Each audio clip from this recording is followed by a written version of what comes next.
us know the city you're dialing in from. So I know some people are dialing in from other parts of the world outside of India as well. So please let us know the city that you're dialing in from. Okay, I saw someone from UAE. I saw Mumbai.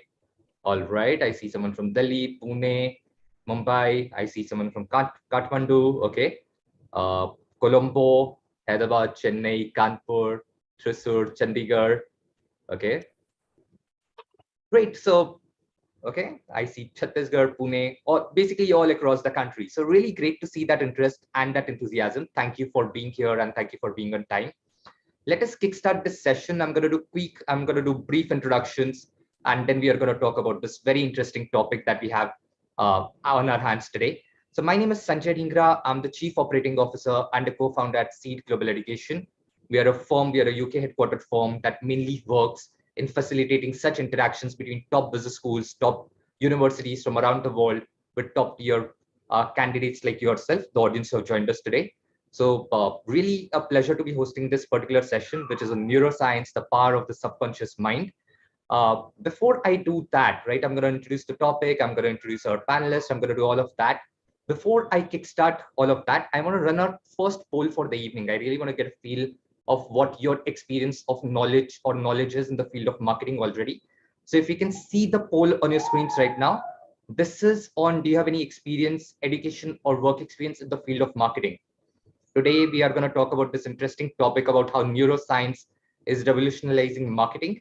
So really want to get a feel of whether you have some experience already in the field of marketing or not.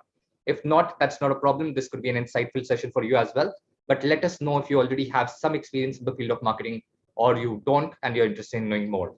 I'm going to keep this poll open for another 5 to 10 seconds. So if you haven't yet responded, please do. I see around 98 responses would be okay. We have already crossed 100. So great. I'm going to end this poll now and broadcast the results on the screen right now. Great. So around 30% of our audience already has some experience in marketing, which is great to see, right? This could be an eye-opener session for you as well.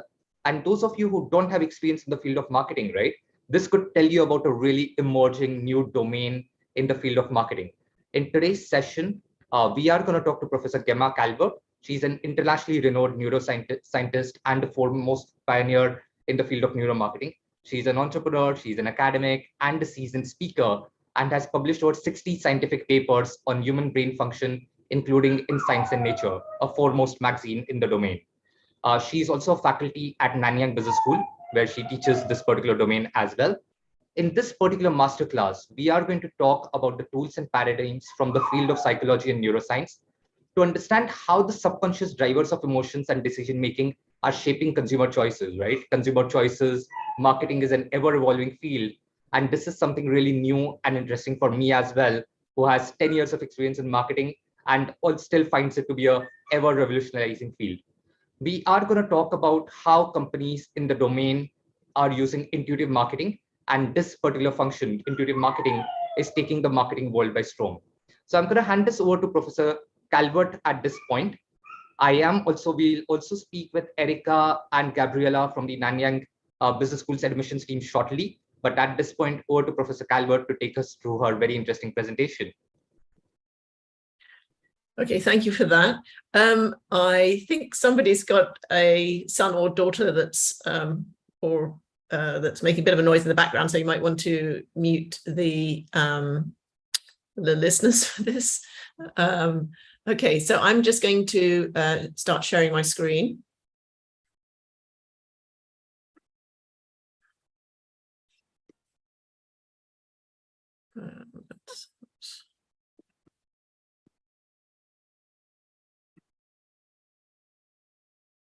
Okay, can everybody hear and see me all right? Yes, we can. Oh, brilliant. Okay, well, welcome to this tour of neuromarketing.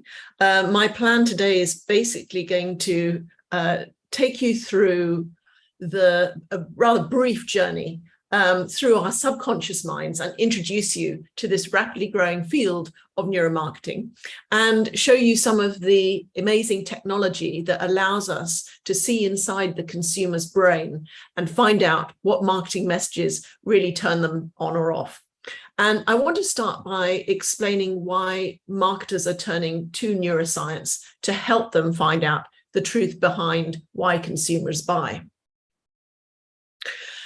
So in 2019, just before the outbreak of COVID, and this is a fairly consistent figure, the global market research revenue, that's money spent on market research worldwide, was about $73 billion US, of which Asia Pacific accounts for something like 16%. Now, I think you'll agree with me in understanding that this is an awful lot of money to spend given the next figure. And specifically that 80 to 85% of all new products fail within their first year to market. That's a huge, loss of revenue, basically. And this is based on, of course, confirmatory market research. So there must be a gap between what the market research is telling and what's actually going on at the point of sale. So why do we think that this happens? Well, there are three things that we know about people. The first is they don't always tell the truth, and specifically not to market researchers. I guess as consumers, we don't really think about how we feel as we wander around, a grocery store. And as such, and because of this, we don't do what we say we're going to do, okay? So because we don't have the ability to introspect and understand why we choose the things we do, some of the things that we tell to market researchers, is a kind of guesstimate. And it's therefore very inaccurate at predicting how we're going to behave later when we actually get to the store. So the traditional marketing model of the consumer is one where humans are thought to listen to the arguments that marketers put to them. We rationally weigh up the pros and cons of the product benefits and attributes, and we act accordingly. In other words, in our own best interests. And this is called the sort of persuasive model of marketing. So providing that we shout loud enough and grab your attention and then tell you why our product's so great, you should buy it. However, obviously, that doesn't seem to be really the case. And it's too time-consuming and tiring to be realistic. Do we really behave like that? No, of course not. If we made all of our purchase decisions completely rationally, then we would rarely buy any unhealthy foods. Our weekly grocery shopping would take hours as we cross-referenced all the variables of price, the ingredients, the volume, the pack design, and so forth. And we simply just don't do that for every single product that we're buying. In fact, the reality looks a bit more like this. Our purchases are often swayed by emotions which are fleeting, or perhaps sometimes of which we're only dimly aware. Look at the outbreak of COVID. What was going on there? Totally rational people, doctors, nurses, pillars of industry rushing out to, panic buy toilet roll and spaghetti sauce and, those kinds of things. Does that reflect the behavior of a rational consumer? No, right? So the fact that we are often driven by emotions, and those things that are percolating beneath the level of our conscious experience was maybe exacerbated or highlighted when the pandemic broke out. But it happens at a lesser level every day. So most of us can't actually describe or quantify the full range of emotions, meanings, or even associations that a brand holds for us, although a rich network of such meanings do exist in our minds. And we'll come to how do we find out what those are in a minute. In short, people are pretty good at telling market researchers what they like, but very poor at explaining why. And often the reasons why we buy don't reflect the reality behind that. So what can we do about this problem? all of this money being spent on focus groups and surveys and anything which is basically involves asking people explicitly to predict how they're going to behave. Well, obviously, that hasn't really worked too well in the past. So we need a new model of the consumer, which is based on brain and mind science. And why not? If we know more about how humans consume and make decisions, why wouldn't you want to inform models and theories of marketing in order to help companies predict more accurately what will and won't be accepted by consumers?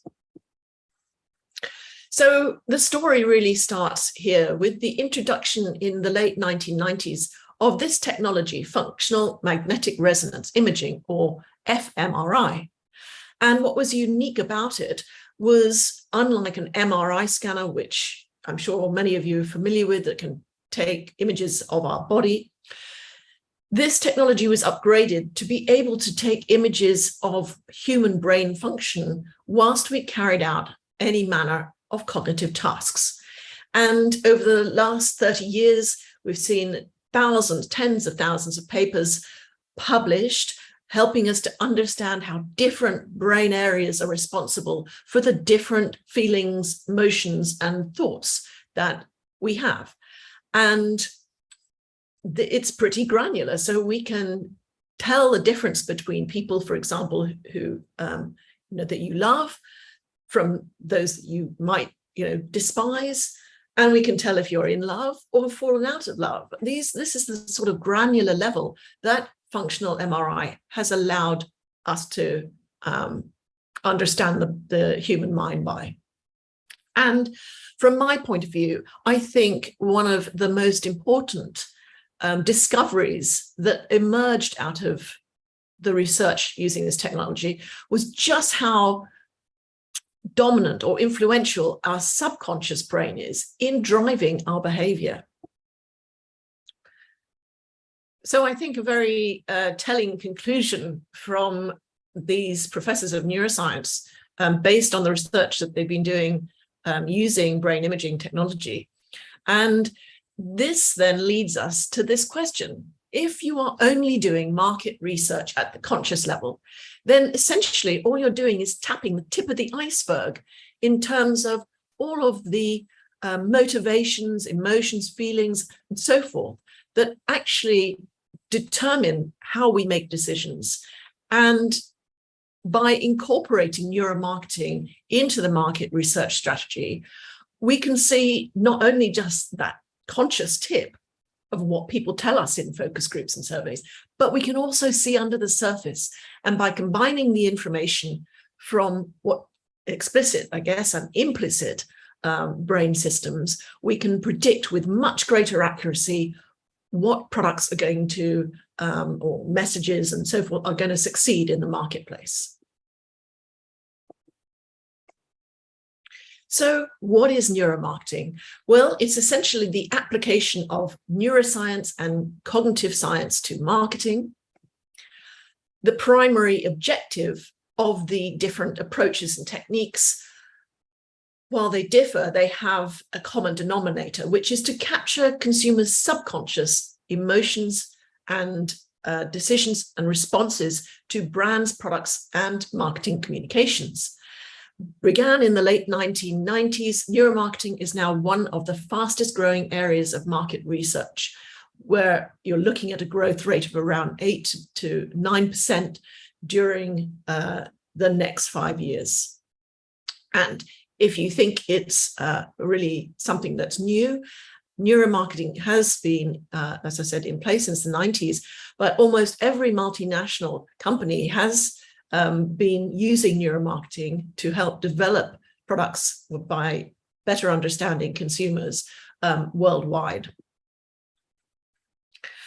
So what I'm going to take you through is how some of these different techniques work. Now, I haven't got much time, so it's going to be, as I said, a sort of quick fire tour, but I'll do my best. And along the way, I'm going to give you some links. So if you're interested, you can follow up. You can have this slide deck and follow up the links to listen to some of the videos, which will tell you a little bit more in depth about what I'm going to talk about.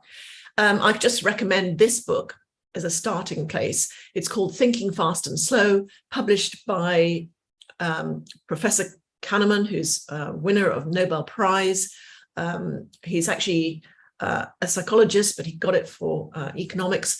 And it's basically sums up about 100 years of neuroscience research, which shows that we have these two brain systems, this conscious, slow, rule-based, rule-following system, and then the very fast automatic gut instinct system, which is subconscious. We don't have access subjectively to kind of look inside ourselves and see what's going on under the surface. And that's what these techniques allow us to do. So there's a whole bunch of different neuromarketing methods. Functional MRI I've mentioned, electroencephalography, biometrics, eye tracking, and so forth. These last three down here have become very successful in the last few years because they can be used online and also can capture subconscious responses using mobile devices.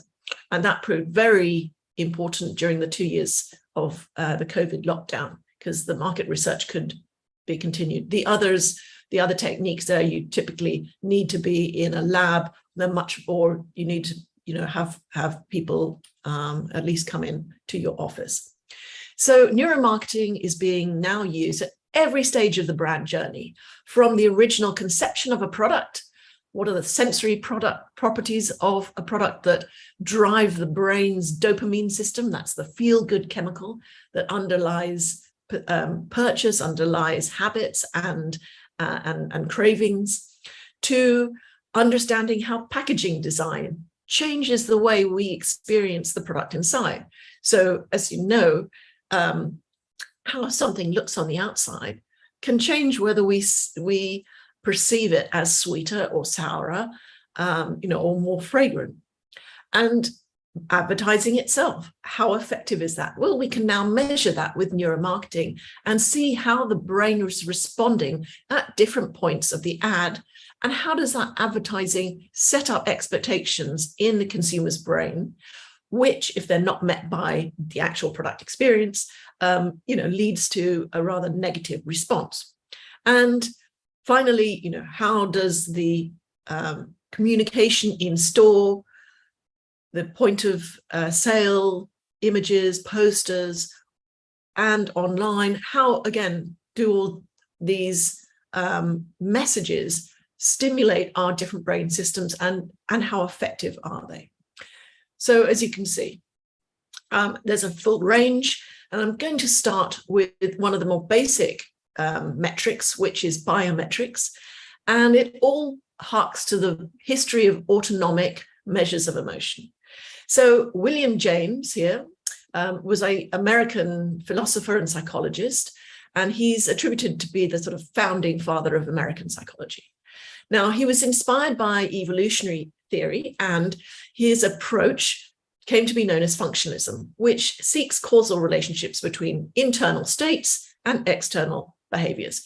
So he was one of the first psychologists to suggest that different emotional states, fear, sadness, anger, involve specific patterns of autonomic system activation. Like, for example, your heart rate, the rate at which we breathe, the amount of sweat that comes out of our hands, for example, if we're fearful. And this led eventually, in the last 20 years, to the development of biometrics. Now, on the right, you're seeing a bio vest and belt, which is capable of picking up these autonomic reactions when people watch advertising or watch marketing materials. So these biometrics capture involuntary physiological activity towards a stimulus, and that can be indicative of being aroused. That's exciting to me. It's relevant for me, this product, being involved, and having an intention to act upon it. In other words, to buy it. Now, you know that if you ask consumers, as I said at the start, look at my new lovely prototype of this product. Do you think you'll buy it if I release it? And of course, we're all kind of nice people, don't want to upset people. So it's just much easier to tell market researchers when they stop you in a street, for example, that, yeah, this is a great idea. But of course, this is our conscious brain being very cautious, and sensitive to the question. But unfortunately, it obscures what your true maybe feelings are. And sometimes we don't, as I said, even know what they are. So physiological reactions that can be picked up with this technology include your heart rate, skin sweat, breathing, and even pupil dilation and posture. Now, another way we can find out what an audience might be thinking about or feeling about certain bits of an advert or trailers, for example, for movies, is to capture their facial expressions. Now, the idea behind facial emotion sensing technologies is that we reveal our emotions through our facial expressions. Now, that seems obvious, right? Of course, but sometimes we try to sort of conceal them, and yet they're still there. The underlying emotion that we are actually experiencing registers on our face. We don't know this, by the way, but it is happening. And it's a brief micro expression, literally nanoseconds, which technology can pick up, and very well-trained psychologists. But most of the time, normal people, we just assume if somebody's smiling, we assume that they're interested and agreeing with what we're saying, because, again, for social reasons. Now, this is originally inspired by Charles Darwin in his book, The Expression of Emotion in Man and Animals. And what they found was there are 7 universal facial expressions of emotion, by and large, which are innate and independent of culture. So if we can train the technology to recognize many, many, many different humans making these expressions of joy, anger, sadness, so forth, then we can ask an algorithm to monitor these expressions as we are exposed to marketing materials. Now, Affectiva is the software that is probably the best known for this, and you can maybe try and do a demo yourself. I've just taken a snapshot of me watching the trailer for the past James Bond movie. And what you can see here is that in the different channels, here's green, you can see here that I've clicked, it's giving an indication millisecond by millisecond of my level of attention as I watch the trailer. If I click, for example, a different thing like lip corner depressed, which would be sort of like frowning, and particularly if my brows are furrowed, maybe I don't understand, or maybe I'm sort of angry. Again, you can pick all of this up on these individual channels from this technology, which is basically capturing your expressions through the webcam in your laptops. So highly effective. Then what advertisers can do is figure out which bit of the ad is working. They're trying to make you feel sadness. Do you? Which bit of the message is making us feel, as an audience, that emotion, and so forth. So I'm going to just show you a very brief clip of these 2 technologies being used jointly when one of the reporters for Talking Point in Channel News Asia came into our lab. And she's doing something on the self-service economy, and she's trying to see how effective chatbots are. I'm sure all of you have been, exposed to chatbots, and you try and type in the question to get an answer, and sometimes they're not very good at predicting the kinds of questions we're going to ask, or they don't really give us the answers back. So there's a big sort of hoo-ha going on about, is using this technology and more widely simply going to add to our levels of stress? Well, what we did was measure how she responded when she was having an interaction with a chatbot and using these technologies. So let me see if I can just get this on for you. Excuse me if there's ads here.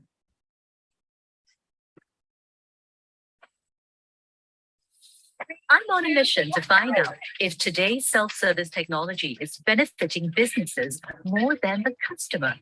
So far, I've discovered that self-service is not always faster compared to someone serving you. So, is self-service technology as seamless as we've been led to believe? I'm about to meet Jamie, Shirley, Maya, Emma, and Chris. They can tell me about home loans, phone plans, and even flight details. If you haven't guessed it by now, well, I'm meeting chatbots. Chatbots are essentially virtual customer service representatives. Okay, so just quick. Well, today, whilst you're going to do a series of tasks, we're going to be measuring some of your physiological responses. So the first thing we're going to do is measure your facial micro expressions. These are fleeting and tell us how we feel at any point in time. And the next thing I'm going to do is measure your heart rate and pulse through this recording device here. So I'm just going to, if you can just help me pop that onto you and secure it. I'm going to undertake a series of tasks. 3 electrodes here. First up, phone banking. I have questions about replacing my digital token, and this happens. Our customer service hotline is currently experiencing high call volume. I had to input information at various turns. Please enter your phone banking PIN followed by the hash key. Okay. Can I just reach Alternatively, somebody I can you talk may to? continue to hold. It felt like an eternity before I reached another Hello? human being. Okay, so how did that go? Very good.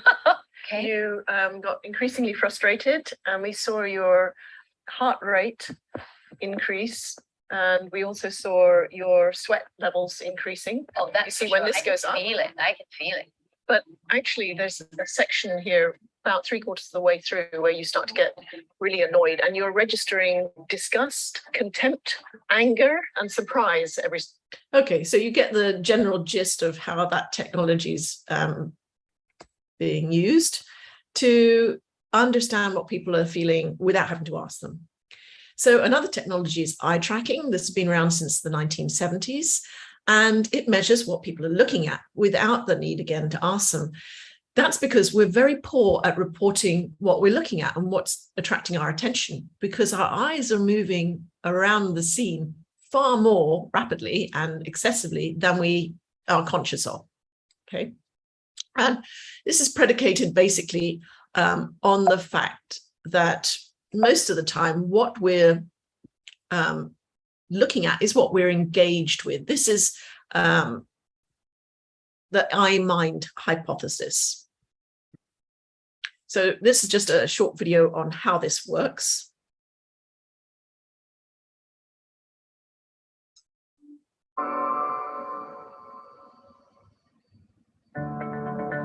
In order for businesses to strategically plan how they connect and provide information to their shoppers, they need to have a stronger understanding of the shopper's full journey. The path to purchase is a decision-making process that connects consumer demand to what shoppers buy. Eye tracking is an implicit method that captures natural behavior of shoppers. It is becoming an established tool to study shoppers' attention and interests to different visual elements, such as packaging and in-store media in any real-world retail environment. Tobii Pro Glasses 2 is an easy-to-use wearable eye tracker. The live viewing function allows you to get spontaneous insights in real time by simply using a tablet on site. With the powerful post-analysis and visualization tool, you can also replay eye tracking videos and get an aggregated view of several participants on a heat map for both qualitative and quantitative analysis. Eye tracking enables you to get insight into the visual impact and the effect of in-store communication and merchandising, and whether shoppers pay attention to it. You can then measure if it is an effective communication that triggers impulse purchase. The ability to see what the shopper sees allows you to get insights on identifying the drivers of shopper attention, whether it is on the brand, package design, pricing, marketing messages, or special deals that motivate their purchase.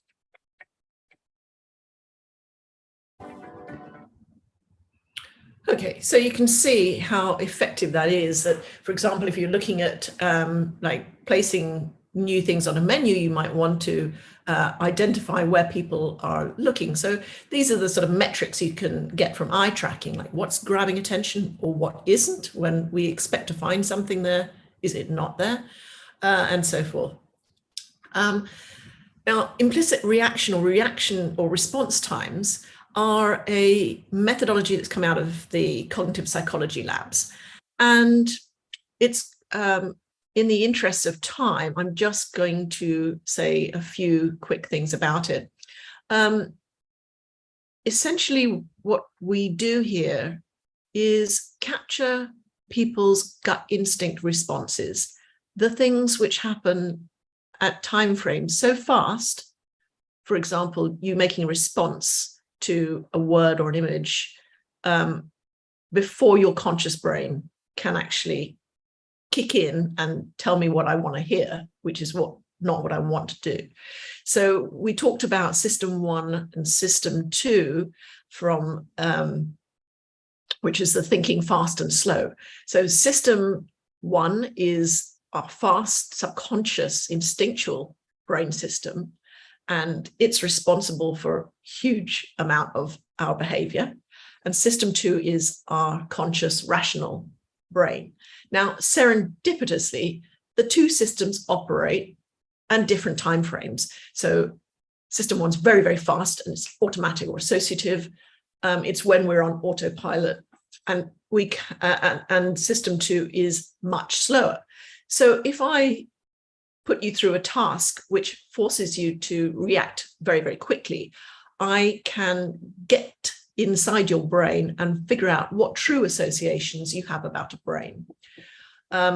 It kind of works like this. If you say something like a brand, there is activation of all the relevant things which each individual has associated with that terminology. Okay, so you can see here a timeline. At time 0, I might flash the word like a brand like Nike up, and then within 200 or 300 milliseconds, your subconscious brain starts to process it and it's finished. One time it finishes is when the conscious brain starts to kick in. So if I can capture your reaction within this time frame, then I'm getting at the true associations that you have with, for example, Nike, and not what people consciously want to tell us. The way it works, I'll just illustrate, and you can have a go yourself after this seminar, is that if a word like progressive is flashed up before a brand logo, and I have trained you to respond within 500 milliseconds, so we have a training period for that, then if the progressive word, the prime, is associated with that brand Apple, then your brain's already expecting to see it, and it will be faster to react than if another brand that's not associated with that brand attribute appears. Okay, so if it was Samsung, for example, and we don't think that Samsung is progressive, then what will happen is your brain will be expecting Apple to appear. It hasn't. Now I've got to forget about everything about Apple, activate everything I know about Samsung, and then press the corresponding button on the keyboard, or it might be to swipe left or right. Now, you can have a go at this yourselves if you download, this is a free app called Dr. Implicit. You can enter, say, 2 photos of brands, or it might be one of these categories over here. So what this does is measure your unconscious preference. For example, travel, like where should you go for your holidays? Do you prefer Copenhagen or Colombo?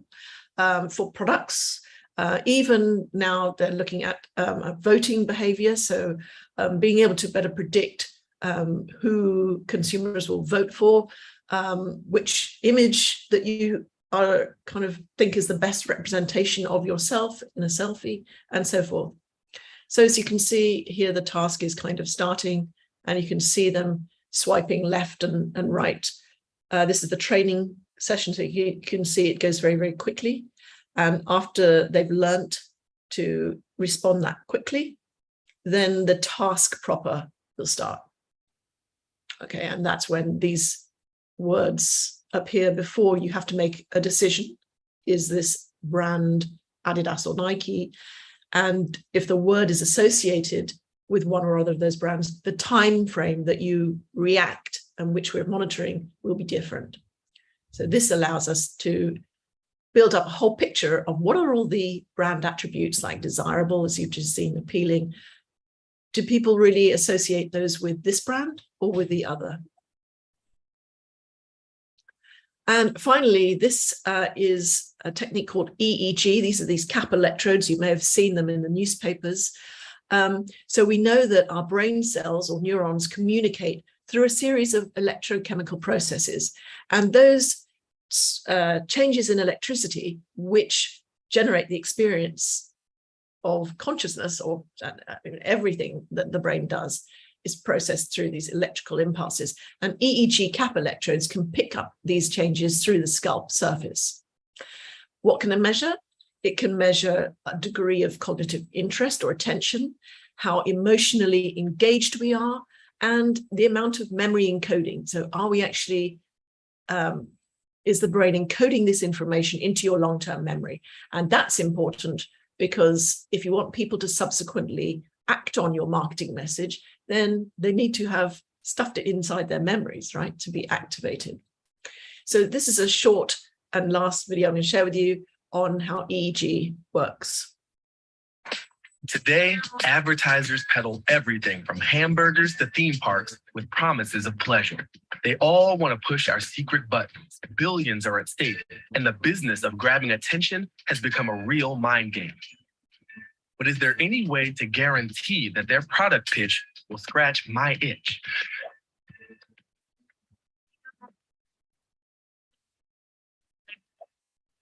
Dr. Steve Miller and the folks at NeuroFocus in Berkeley, California, are trying to master just that. It's a kind of synaptic salesmanship called neuromarketing. You're at NeuroFocus, and you're at the NeuroFocus laboratories. We conduct neurologic testing to do research on marketing and advertising. And we are going to put 64 sensors on top of your scalp, and they collect data 2,000 times a second while you respond to marketing and advertising. I have a pretty awesome brain. So how can you narrow down the focus of what you're looking for? Well, we want to both get your conscious and kind of your subconscious responses, so that we can look at what grabs your attention, what you have an emotional response to, and what kind of things you're going to remember afterwards.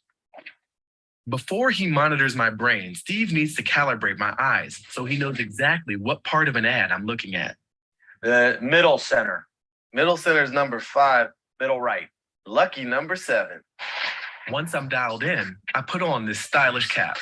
Now the electrical signals in my noodle will be picked up by sensors on my skull. And the NeuroFocus team thinks it can make sense of those signals. All I have to do is kick back, watch a movie, and let my thoughts do the talking. Let's wiretap my brain.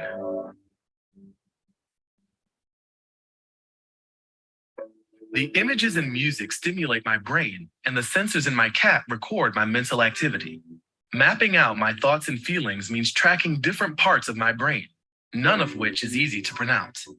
When I focus on an image, 2 brain regions fire up: the lateral prefrontal cortex and the occipital cortex. If an image elicits an emotional response, the interior frontal gyrus and the amygdala start buzzing. When I store something in my memory, the hippocampus kicks into gear. Now, if all these areas are revved up at once, there's a good chance the images I'm seeing are making me feel pleasure. Steve now knows what it takes to turn me on. The whole experiment takes only 2 minutes. Cool. So tell me about the video. What kind of things do you recall? There was some really delicious scenes in there. The berries looked awesome. A lot of the people looked awesome, and they were pretty much having a great time. Unfortunately, awesome isn't quite enough to describe what went on in my head. So, for every image I saw, the computer recorded a corresponding read of my attention, my retention, and my emotional engagement. Attention. So again, you can watch that again. It goes on. It explains which images he was responding to, and and how all of that is then used by the marketers to make a decision about whether to go ahead and continue. So this brings me to the end of my talk. I'm going to leave you with some key take-home messages and a couple of recommendations. The thing to remember is 95% or more of our behavior is driven by subconscious processes. I hope I persuade you about that. Neuromarketing is important because those techniques capture those consumer subconscious responses, and they give us a 360-degree view of the consumer when we combine it with what they're telling us, the explicit side. And all of this allows us to increase prediction of consumer behavior. There's a whole bunch of neuromarketing tools and strategies, as you've said. I haven't had time to really go into any depth, as you can see. But selecting the correct one to address a particular marketing question is what you would learn about if you were to take the module in neuromarketing, which is part of the Masters in Marketing Science at NTU. The pros and cons of the different tools are here. Again, you can have, if you're interested, these slides so you can read through that. There is a organization that represents the neuromarketing industry called the NMSBA, which is the Neuromarketing Science and Business Association, and it will show you where you can find companies in the countries that you're logging in from today. And just a final recommendation, if you want to understand where all of this is going and being included with AI, as well as, basically the future looks like these tools will figure out what mood we're in and adjust the content of what we see or exposed to accordingly. So it's all very exciting. And without further ado, I'll just stop there and take any questions. Great. Thank you, Professor Calvert. That was extremely insightful. We do have a number of questions come in. Let me take the first one, which is also the highly rated one as of now. So see, this is a very cutting edge technology. So I'm assuming it's still on the expensive side for small firms to use it. But are there any solutions being offered by, say, market research companies or other such firms which can be used by small scale firms as well, or startups? Oh, yeah. Well, the reaction time testing that I showed you through, you can test for yourself. That's extremely cost effective. I mean, over the many years that these technologies have been developed and advanced, of course, they've become commoditized. So high volume means lower cost. And this means that many of these technologies are well within the reach of smaller companies. So, I mean, reaction time approaches, facial encoding technology, all of those cost similar to a focus group that you would run anyway. So it's, yeah, I mean, I think you're going to see the whole technology moving towards a situation, and this is happening even now, where you buy a subscription to the methodology, to the software, and you can run it in-house yourself. Awesome. Great. The next question which I have, this is by Pranshul Agrawal, who's asking that colors play a very massive role in marketing of a product as well. But still you see giants like Apple and other technology firms moving towards basic colors like black or white. Any particular reason for that happening? Well, black and white is a very high contrast stimulus, and that attracts the visual system maximally. So if you were to walk into a grocery store, I mean, if something's in black and white, that's the first thing you're going to see, unless there's something, like moving. So motion is something which attracts us first, followed by very high contrast. I think that in the cluttered visual environment that we now live in, these big technology brands have recognized that simplicity is the way to go. So if you Google the original Apple logo, you'll see how complicated it was. It's an apple falling from a tree and hitting somebody, on the head. So now, of course, it's extremely simple, and it's very easy for the visual system to recognize it, because we are just so bombarded with visual imagery from thousands of brands every day and on every platform. So sometimes simplicity, acts like a pop-out for us, and marketers are beginning to grow aware of this. Very interesting. I want to actually bring in my question, one of my questions over here. So besides retail, right, we saw some examples of usage of neuromarketing in retail, but besides retail, any other industries that are at the cutting edge of this and using neuromarketing very actively? I can think of one, which is gaming, possibly. Gaming, the automotive industry. I think Toyota or Honda, one of them, bought their own fMRI machine some years back. Financial institutions like the banks test. I mean, we've done recently some tests for one of the banks here in Singapore to test and measure the relative effectiveness of strap lines that they use. For example, you know, bank less, live more, you know, these kinds of things that you see, the slogans that the brands are using. So, and it goes on. So actually, as well as B2C, there's also many and increasingly B2B case studies out there as well. And that best examples that you've seen of neuromarketing. So across B2B or B2C, your favorites. What are my favorite examples? Yep. Goodness, I mean, that's a big question. I mean, I think for me, those technologies which, I mean, or those cases which show a discrepant result from what people say, of course, are the most exciting. So, you know, where you have a case of like Tropicana, for example, changed its packaging design, and they were warned not to by the neuromarketers who were doing this. And, you know, it had a really bad result. The consumers couldn't find the orange juice anymore. They said it looked, you know, the packaging looked cheap and nasty. Sales went through the floor.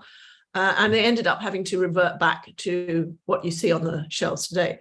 So those are, you know, that's probably one of those kind of examples where the neuromarketing could predict a forthcoming, you know, disaster much more effectively than, you know, consumers just saying, no, it's absolutely fine, go ahead. And I remember that case very well, and yeah, it was taught in these schools as well, but extremely interesting example over there. We do have a number of more questions come in, but unfortunately we are a little tight on the time. Professor Calvert, I wanted to check if the audience, if some of them want to reach out and get your feedback on certain of these questions or get more guidance, is there a way that they can get in touch with you? Yes, so do email any questions that you have directly to me. If you wish to get hold of the slides, what I'll do is pass them to you and they can contact you directly if they want a copy of these. Sure. Great. So that sounds wonderful. At this point, I do want to bring in the NTU admissions team as well and tell us a little more about the business school, the programs they offer, and possibly we can take up some more questions for you later on. Right. Great. Okay. Let me invite Erica to take us through her presentation on the business school, introduce to us the Nanyang Business School, the programs that it offers, and we'll get into the Q&A again. Okay. Thank you, Sanjay. Thank you, Prof Gemma. Okay, let me just share screen. Are you able to see my slide? Yes. Okay, great. Right. Yes, my name is Erica, as Sanjay has introduced, and I'm from Nanyang Business School Graduate Studies Office. And today with me is actually my teammate Gabriella. So we are certainly delighted to be able to spend the afternoon with you to share more about our specialized program, master's program that's offered by Nanyang Business School. So before we dive straight into the programs that we offer, let me first share with you why you should consider Nanyang Business School, located in Singapore, as your destination to further your postgraduate education. Right. Singapore being in the heart of Asia is one of the fastest growing economic regions in the world, and we are one of the Asia's top 3 nations in the world for its competitiveness. And we are also consistently ranked one of the most innovative cities globally. And our dynamic multiracial and multicultural society definitely makes it one of the most livable cities across the region. With its easy regional access, political stability, and high standards of healthcare and infrastructure, she actually provides an ideal backdrop for your pursuit of a postgraduate education. Right? Now, something about NTU. We are established in 1991, and our core disciplines are actually in engineering and business, and we are actually one of Singapore's largest autonomous university in the country. So, and as our name suggests, we are a very research-intensive global university, bringing together industry experts to develop cutting-edge research that is impactful and relevant to the latest industry needs. And to add on, we have also been consistently ranked one of the best in Asia, and this is further evidence of our rankings at the 19th position based on the QS World University Ranking.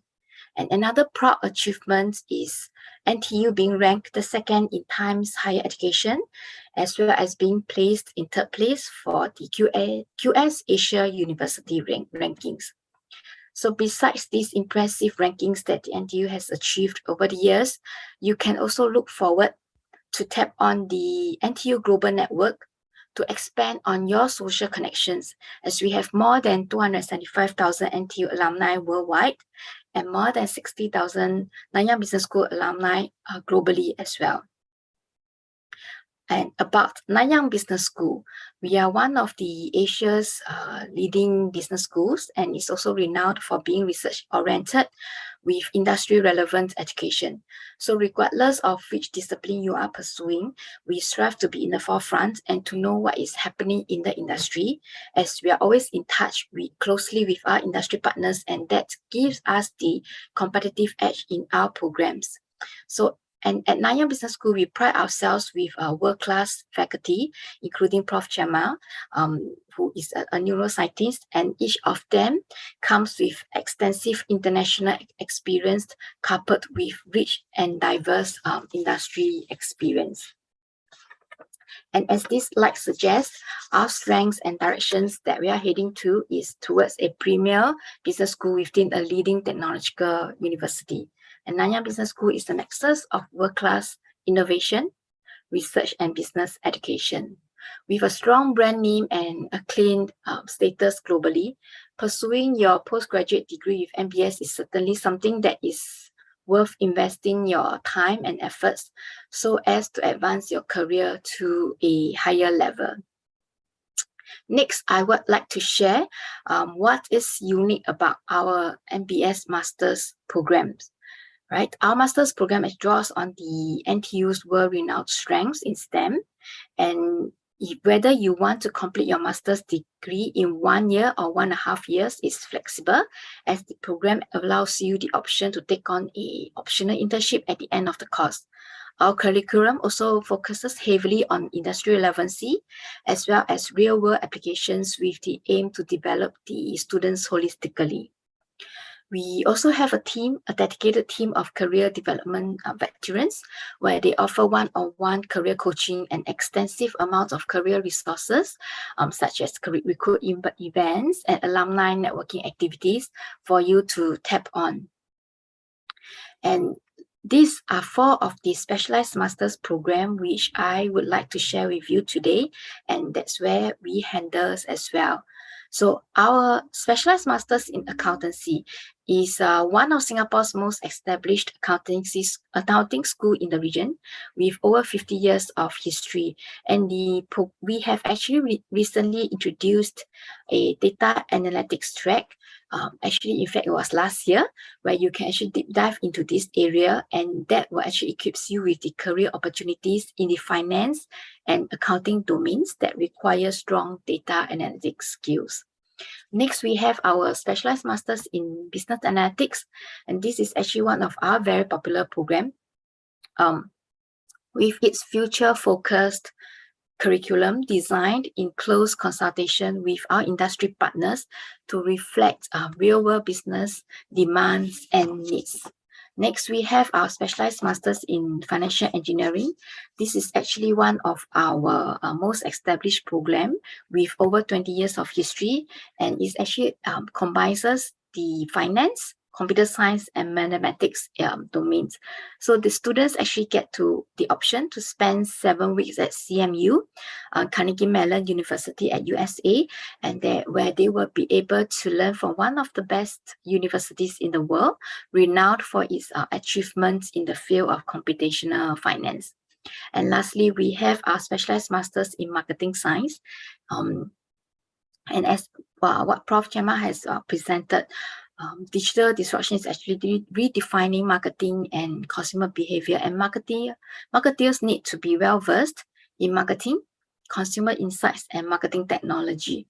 So the marketing science program is actually designed to nurture students into a well-rounded strategic marketer who can navigate marketing analytics and technology to create intelligence and data back-end marketing campaigns.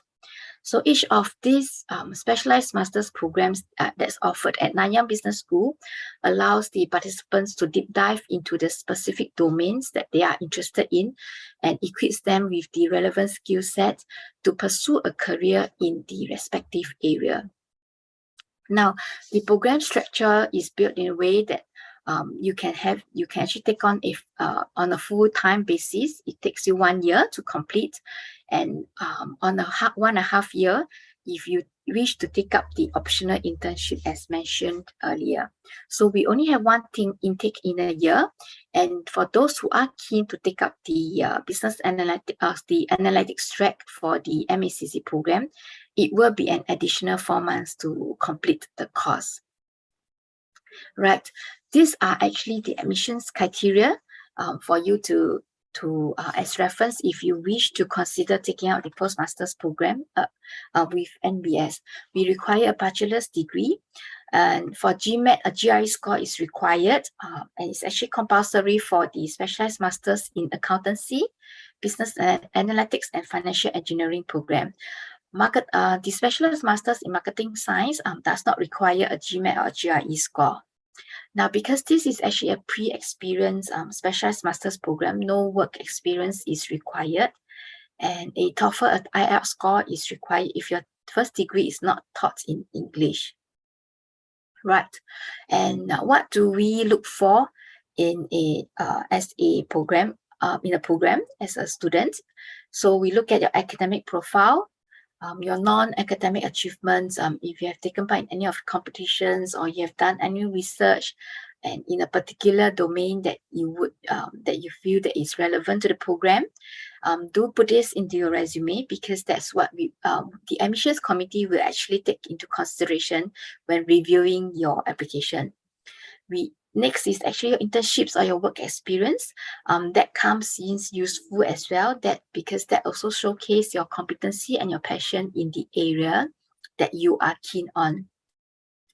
As well as we look at leadership qualities as well. It could be during your school clubs that you have joined, the leadership roles that you have taken during your undergraduate years, or even during your work days as well. And lastly, the ability to contribute. We look at how you can share your experience and your knowledge during the class participations, and how you can showcase this during the admissions interview. So the financing available, we do have a merit scholarship that we offer to the candidates. This covers up to 20% of the school tuition fees, and is actually awarded to outstanding applicants with stellar achievements. And if you are an NTU alumni, you will also be granted a 10% off your tuition fees. And lastly, if you are a Singapore citizen or a Singapore PR, you'll be granted a 10% off the tuition fees as well. Right, like mentioned earlier, we also pride ourselves with a team of dedicated career development office, where the team reaches out to you. As soon as you start your course, we have a one-to-one career coaching that allows you to gain a deeper understanding of what you want to do and they can actually work on refining your career goals. They actually conduct workshops for you, where you actually work on your resume, interview workshops, as well as image consultants workshop as well, to work on how your outlook to better your chances in getting an interview. There are also career tools available that you can actually work with to help with a job search process. And as mentioned earlier, a large network that you can tap on with NTU Global alumni. Okay, so these are actually some of the guidelines for you of what you can hope to achieve after completing the program. About an average of 96% of our class cohorts actually secure employment within 3 months from graduation. And these are some of the industry partners that you can look forward to having internship opportunities or even employment opportunities, depending on the program that you are enrolled in.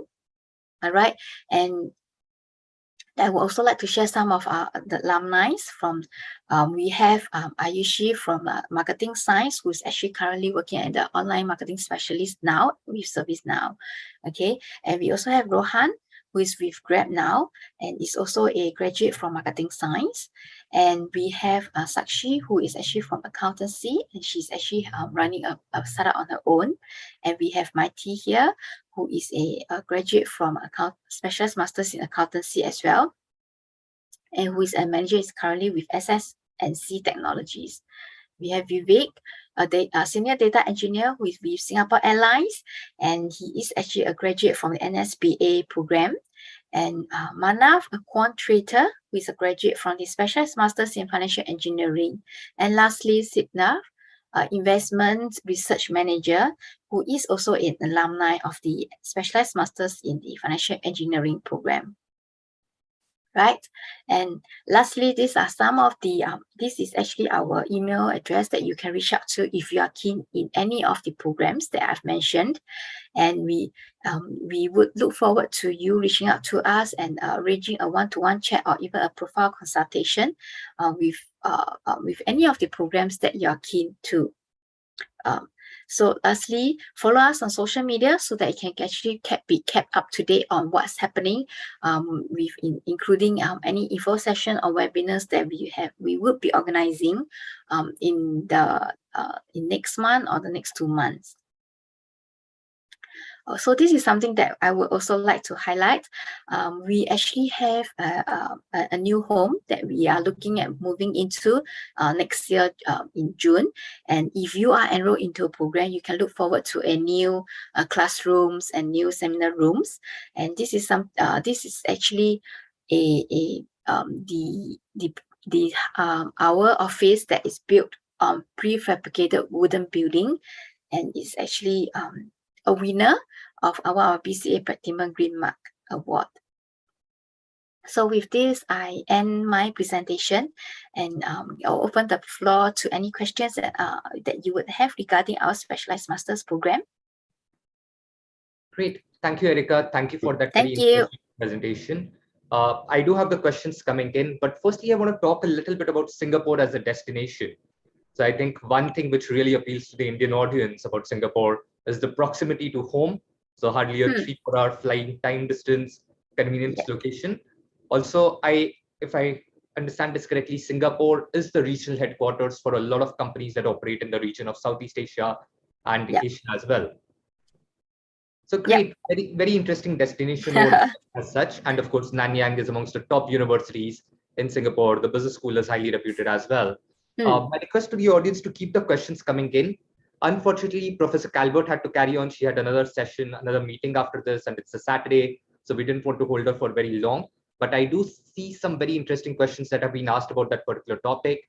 My promise to you, or assurance to you, is that what we'll do is we'll consolidate these questions and possibly see if we can get your response for those. If not, then what you can also do is reach out to the Nanyang team directly, write an email, send me your queries, and ask your questions as well. Of course, there's a lot of research material, interesting stuff available online. The field is massive right now. It's growing every day. There's a lot of content available online as well. So do your research, do read up about those. But what I want to do next very immediately is run my next poll for the morning or afternoon now, which is around which areas are you interested in, right? What are you keen to study next? Are you interested in the domain of accountancy? Are you looking at business analytics, finance, financial engineering, marketing science, or if you are undecided as of now? So please do respond to this poll. Let us know what you're most interested in studying next. Erika, if I understand correctly, the programs in accountancy, business analytics, and financial engineering do require a GMAT or a GRE score, whereas the programs in finance and marketing science don't require a GMAT and GRE score. They are GMAT, GRE optional as of now. Is that correct? Yep, that's correct. Awesome, great. Also, while the audience respond to this poll, a quick check on the next application deadline. When is the next application deadline for these programs? Okay, it's depending on which programs you're interested in. Each of the program has a different deadline. The first deadline would actually be for the Specialized Masters in Financial Engineering. It's actually on the 15th of November. That would be the first round one deadline for the financial engineering program. And as well as for the others, right? We have here Specialized Masters in Business Analytics is actually on the 30th November, and whereas the rest would be 31st January. So there is a few months lead time for you to reach out to us to find out more about the program. And if this is really what you would like to pursue, we welcome you to send your application as early as possible. Great. And financial engineering is the program which is run in partnership with CMU, the Carnegie That's right. They get a chance. Okay. Great. So extremely interesting. So that's the first deadline coming up. So I have the poll results as well, which I'm going to show on the screen right now. So those of you who showed interest in financial engineering, you have 1 month to go, exactly 1 month to the deadline. So do get started. That's a program that does require a GMAT or a GRE score. So do your best. I know Young is a competitive business school. It's amongst the top destinations for a lot of Indian candidates. So do your best on the GMAT, GRE on making the application. And you have 1 month for that. You said business analytics is 30th November, so around 45 days for that. And the rest are mostly in January, around the 15th of January. Yeah, right? that's right. So you do have some time for the rest of the programs, but financial engineering is the round one deadline is 15th of November. So do target those. Erika, I do have some questions coming in. Now I want to take up this question from Sia, who was asking about how much, so neuromarketing is a very evolving field. It's a new domain as such. I know Professor Calvert does teach neuromarketing and masters in marketing science as such, but how's the curriculum kept up to date, right? Because there's going to be, it's an evolving field, everything's changing. So what percentage of the curriculum is possibly revised every year? If we could give a hint to the audience on what they would be learning in the program. Okay, yeah. So the neuroscience module is definitely one of the programs modules that you will be taught in that you can expect in the Specialized Masters in Marketing Science. And this is in fact one of the key modules that actually differentiates us from the other master's program that's offered by the other schools. So for the master's program at Nanyang Business School, we are always kept up to date, and we always reach out to our industry partners. We will seek out to them, check with them what are the current trends, what are the current insights that they foresee, or even they foresee in the near future, what would be useful that we can work on to allow our students to be exposed to this area.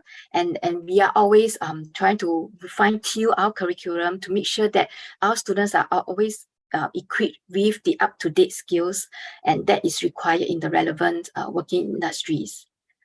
Yeah. Awesome. That's great to hear. Shrishti, your question about what is the scope of neuromarketing as a career, if I can take a guess on this or say, my personal opinion, I think it's the emerging field. Marketing as we have known it traditionally is changing. We work in marketing as well, and believe me, over the last 15 years of my career across industries, I think it's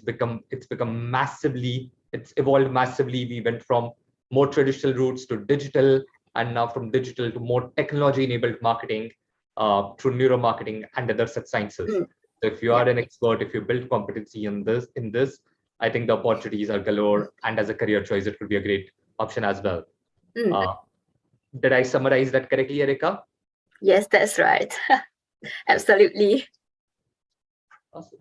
Let me take a few more questions. I know we are significantly over time. We had planned this session to be 1 hour. We're already 70 minutes into it, and I still see more than 150 people in the audience. I'm guessing this is an interesting domain.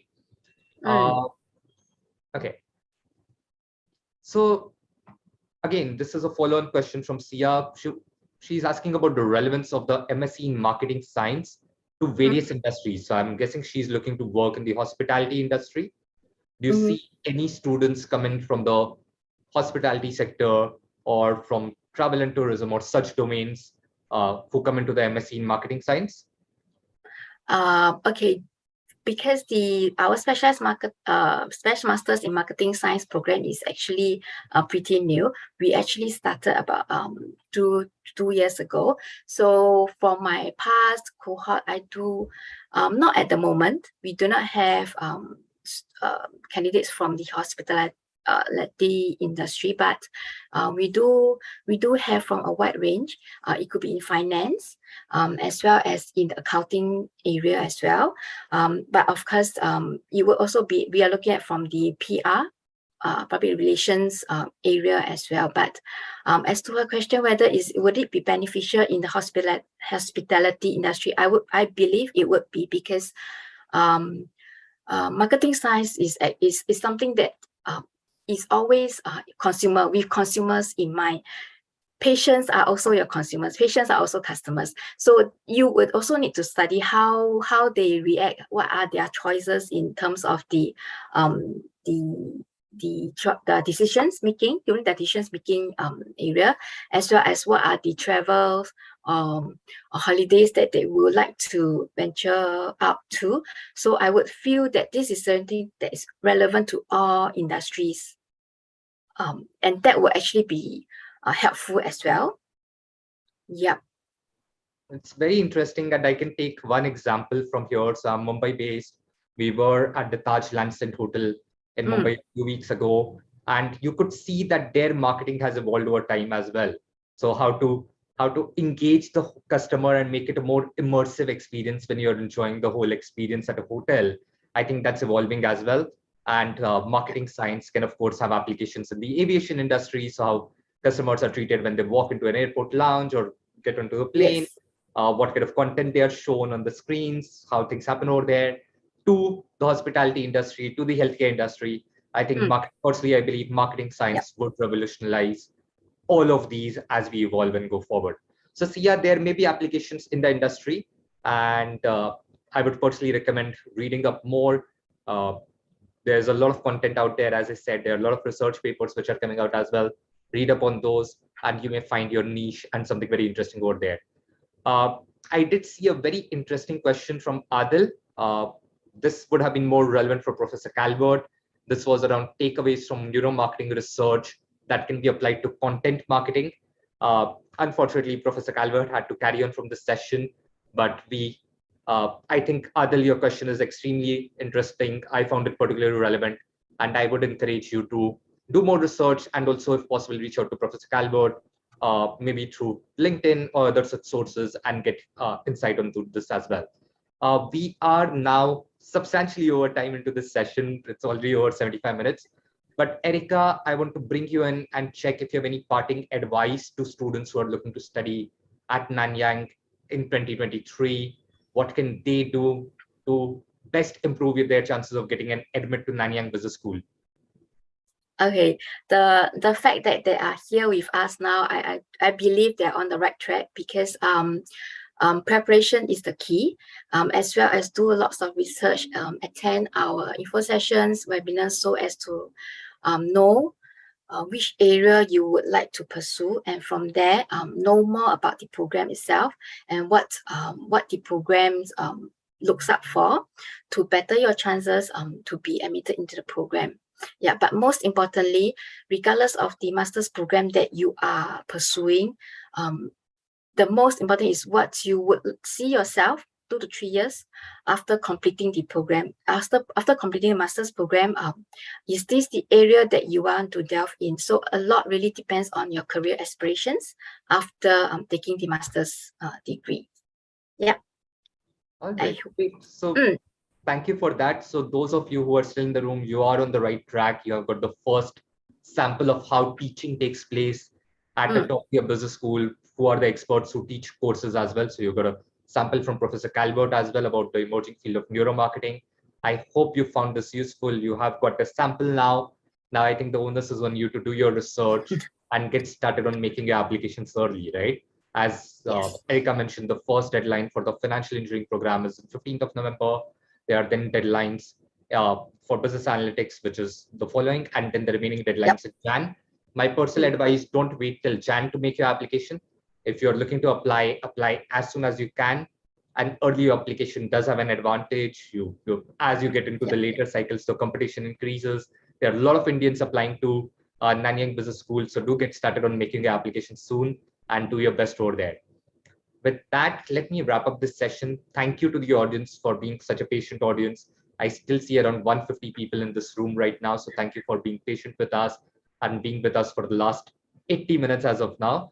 I hope you found this session useful and beneficial, and we do keep doing more such sessions regularly, so do come back, attend such masterclasses in the future as well, and hopefully they would help you in your decision-making journey as well. Thank you, Erica. Thank you, Gabriela, for being with us. We also want to convey our thanks to Professor Calvert. Please do that. And thank you for being with us on this session. Hope you enjoyed this interaction as well. Yes, thank you. Thank you for having us, Sanjay and everyone. Thank you. Have a great weekend. Yes. Thank you for joining us. Thank you. Have a great weekend, everyone. Take care, and see you again next time.